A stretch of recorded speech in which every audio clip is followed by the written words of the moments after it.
ছেড়ে দিন না প্লিজ, ব্যথা পাচ্ছি তো। ইস, তোমাকে ছেড়ে দেওয়ার জন্য কি বিয়ে করেছি? ব্যথা পাচ্ছি, তাই ছাড়তে বলছি। তুমি কি জানো না বাসরাতে বউয়ের লজ্জা ভাঙাতে হয়? তাই বলে এত জোরে ব্যথা দিবেন? খুব ব্যথা পাচ্ছি, এবার যদি না ছাড়েন তাহলে কেটে দিব কিন্তু। দূর, কাঁদবা কেন? আমি তোমাকে কিছুই করলাম না, শুধু হাত ধরাতে ব্যথা ব্যথা বলে চিৎকার দিচ্ছ। যখন টিপে দিব তখন কি করবা? টিপে দিব মানে? তুমি কি কিছুই বোঝো না? না, আমি তোমার ওইগুলো টিপার কথা বলছি। কাছে আসো, তোমার শাড়িটা খুলে ফেলি তাড়াতাড়ি। আমার যা ধৈর্যে মানছে না। এই না, আপনি আমার কাছে আসবেন না, আর শাড়িতে হাত দিবেন না। আপনাকে ভয় করছে এখন। আর কি সব নোংরা কথা বলছেন? বউ, এখন কিন্তু খুব খারাপ হয়ে যাবে। আজ রাতে স্বামী তার স্ত্রীকে অনেক আদর করবে, আগে থেকে ভেবে রেখেছি। আজ রাতে তোমাকে অনেকবার করব, সারা রাতে একটু ঘুমাতে দিব না। করবেন মানে? কি করতে চাইছেন আপনি? এই তুমি চুপ করবা?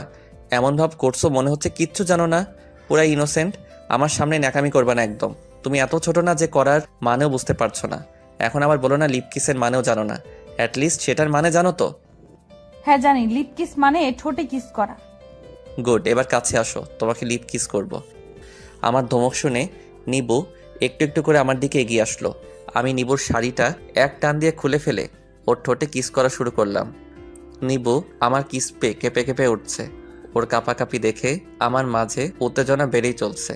আমি নিবুকে বেডে শুয়ে দিলাম আর বললাম, তোমাকে আমি লিপ কিস করলে তুমি আমার সাথে রেসপন্স করবা, পুতুলের মতো শক্ত হয়ে থাকবা না। আচ্ছা ঠিক আছে। নিবুর সম্মতি পেয়ে ওর শরীর থেকে সবকিছু খুলে ফেললাম। এরপর নিবুকে লিপ কিস করা শুরু করি।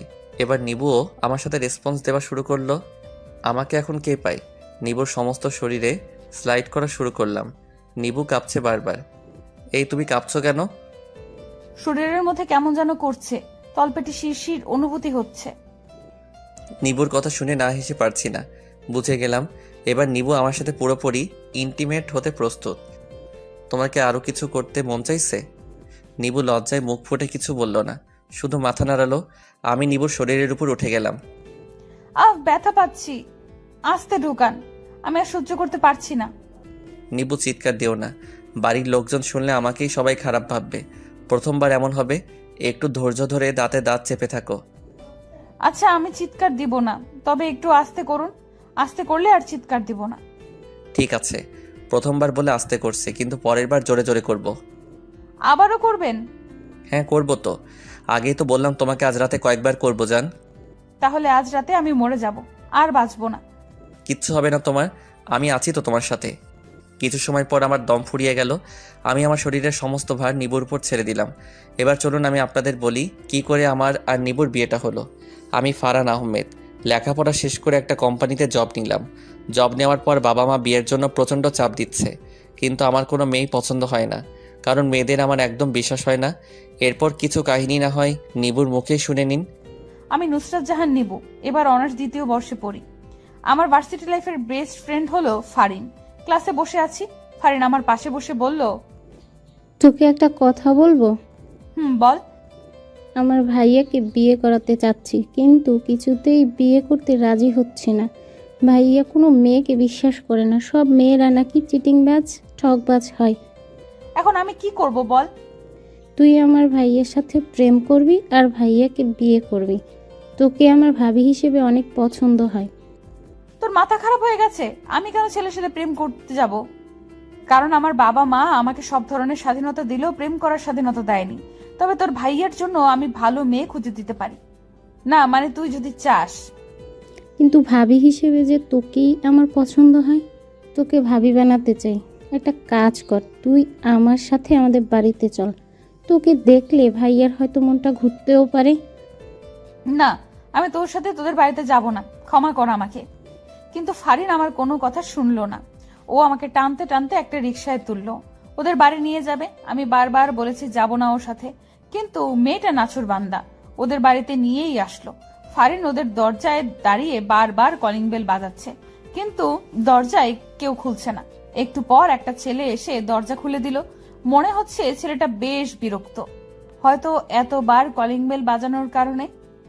কে এমন অসভ্যের মতো দরজায় কলিং বেল বাজায়? আরে ভাইয়া, এত রাগ করছিস কেন? তুই দিন দিন ম্যানারলেস হয়ে যাচ্ছিস।